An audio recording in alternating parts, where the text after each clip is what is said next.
வணக்கம். இன்னைக்கு வீடியோவில் கத்திரிக்காய் காரக்குழம்பு எப்படி செய்யலான்னு பார்க்க போகிறோம்.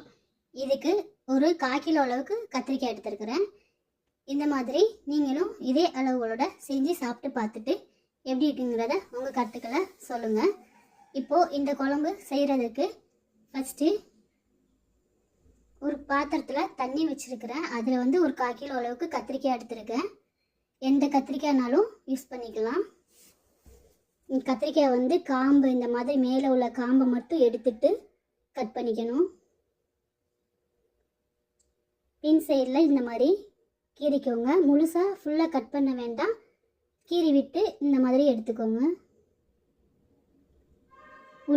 புழு பூச்சி எதுவும் இருக்குதான்னு சொல்லிட்டு செக் பண்ணிக்கலாம். கத்திரிக்காய் நல்லா சுத்தமாக தான் இருக்குது, அது பார்த்துட்டு போட்டுக்கோங்க. இந்த மாதிரி ஒவ்வொரு கத்திரிக்காயாவும் நறுக்கி எடுத்துக்கிடணும். காம்பை கட் பண்ணிவிட்டு பின் சைடில் இந்த மாதிரி கட் பண்ணிக்கோங்க.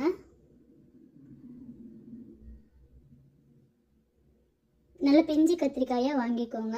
இதே மாதிரி எல்லா கத்திரிக்காயுமே கட் பண்ணி எடுத்துக்கிடலாம்.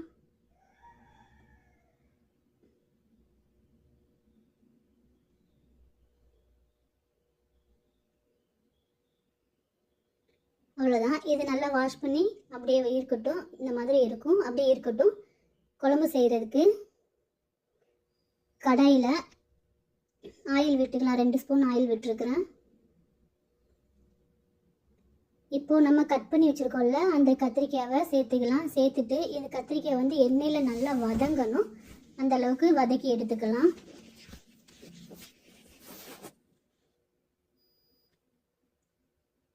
ஒரு 50% வதங்கணும். நல்லா இந்த மாதிரி கிளறி கொடுத்து வதக்கி எடுத்துக்கோங்க. விரட்டி விட்டு வதக்கி எடுங்க. கொஞ்சம் கலர் சேஞ்ச் ஆகிருக்கு பாருங்கள். இன்னும் கொஞ்சம் வதக்கி எடுத்துக்கிடலாம்.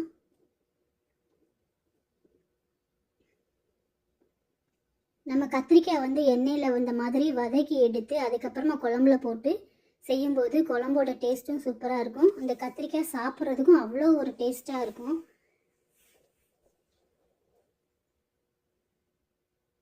அவ்வளோதான், வதங்கிருச்சு. இந்த அளவுக்கு வதங்கினதுக்கப்புறமா எடுத்துக்கிடலாம்.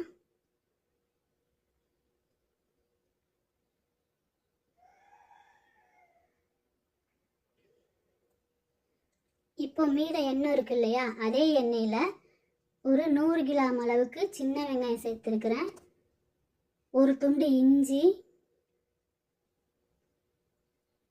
இதோட ஒரு 50 கிராம் அளவுக்கு தேங்காய் கட் பண்ணி சேர்த்துக்கோங்க.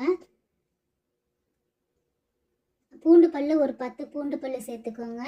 தக்காளி ஒரு 150 கிராம் அளவுக்கு தக்காளி கட் பண்ணி அதையும் சேர்த்துக்கலாம். இது எல்லாத்தையுமே நல்லா சேர்த்து வதக்கி எடுத்துக்கணும். இது நம்ம ஒரு மசாலா மாதிரி செய்ய போகிறோம், அதனால நல்லா வதக்கி எடுத்துக்கிடலாம். இதுக்கு சின்ன வெங்காயம் சேர்த்து செய்யும்போது நல்லா டேஸ்ட்டாக இருக்கும்.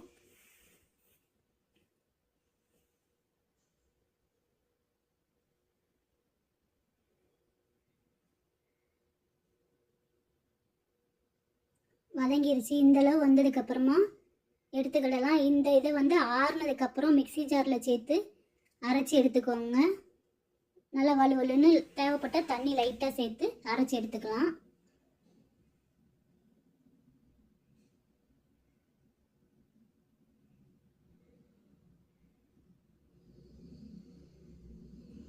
இப்போ மீதம் உள்ள அதே எண்ணெயில் குழம்பு செய்கிறதுக்கு வெந்தயம் 1/4 டீஸ்பூன் சேர்த்துருக்கேன். இதோட கடுகு சேர்த்துக்கோங்க. ஃபஸ்ட்டு கடுகு சேர்த்துட்டேன், அதை காமிக்கலை. கடுகு சேர்த்துட்டு வெந்தயம் 1/4 டீஸ்பூன், கருவேப்பிலை, சின்ன வெங்காயம் சேர்த்துட்டு நல்லா வதக்கி விட்டுக்கோங்க.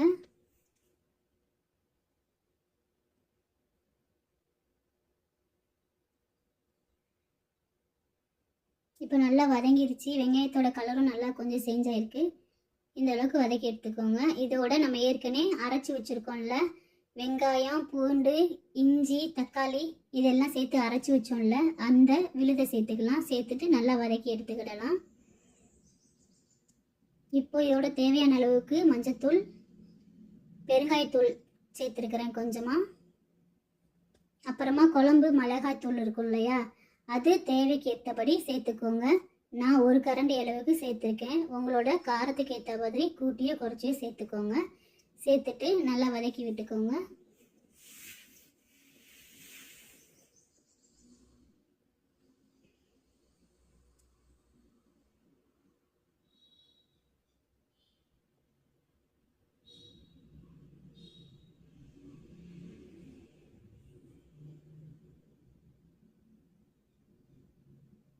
அப்புறமா இது கூட தேவையான அளவுக்கு புளி கரைசல் எடுத்து கரைச்சி அதையும் சேர்த்துக்கோங்க.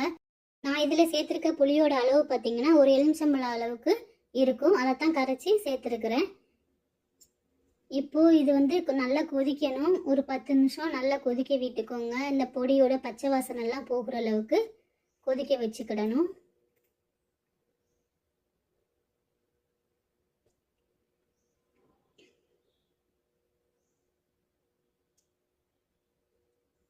இப்போ இதில் தேவையான அளவுக்கு உப்பு சேர்த்துக்கிடலாம். உப்பு சேர்த்துட்டு நல்லா கொதிக்க வச்சுக்கோங்க. ஒரு மூடி போட்டு மூடி வச்சு கொதிக்க விட்டுக்கோங்க. இப்போ இந்த அளவுக்கு கொதிச்சு திக்காகி வந்திருக்கு குழம்பு. திக்காகி இருக்கு பாருங்க.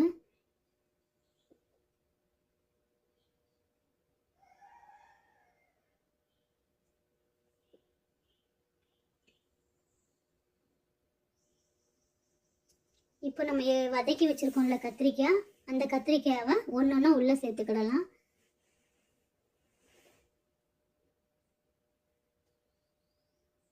சேர்த்துட்டு லேசாக கிளறி கொடுத்துட்டு இப்போ ஒரு 5 நிமிஷம் வேக வச்சுக்கோங்க. ஒரு மூடி போட்டு ஒரு 5 நிமிஷம் வேக வச்சு எடுத்துக்கலாம். இப்போ பாருங்கள், நம்ம கத்திரிக்காய் போட்டதுக்கப்புறம் கத்திரிக்காயில் உள்ள எண்ணெய் ஃபுல்லும் பிரிஞ்சு வந்து குழம்பு பார்க்கறதுக்கே எவ்வளோ சூப்பராக இருக்குது பாருங்கள். சாப்பிட்றதுக்கு ரொம்பவே டேஸ்ட்டாக இருக்கும். இதே மாதிரி செஞ்சு நீங்களும் சாப்பிட்டு பாருங்கள் எப்படி இருக்குன்னு. எப்படி சூப்பராக இருக்குது பாருங்கள் பார்க்கவே. இந்த குழம்பு ரொம்ப ஈஸியாகவே செஞ்சிடலாம், கஷ்டங்கிறதே கிடையாது. சிம்பிளாக செய்யக்கூடிய ஒரு குழம்பு தான் இது. இப்போ தேவையான அளவு மல்லியில் தூவி இருக்கிறேன். இப்போ வடித்த சாதத்தில் உங்களுக்கு தேவையான அளவு குழம்பு சேர்த்துட்டு சாப்பிட்டுக்கோங்க. சூப்பராக இருக்கும். இதே மாதிரி செஞ்சு சாப்பிட்டு பார்த்து எப்படி இருக்குன்றத சொல்லுங்கள். குழம்பு பாருங்கள் எவ்வளோ அழகாக சூப்பராக இருக்குது பார்க்கறதுக்கு. நல்லா இருந்துச்சு, சாப்பிடவும் நல்லா இருந்தது.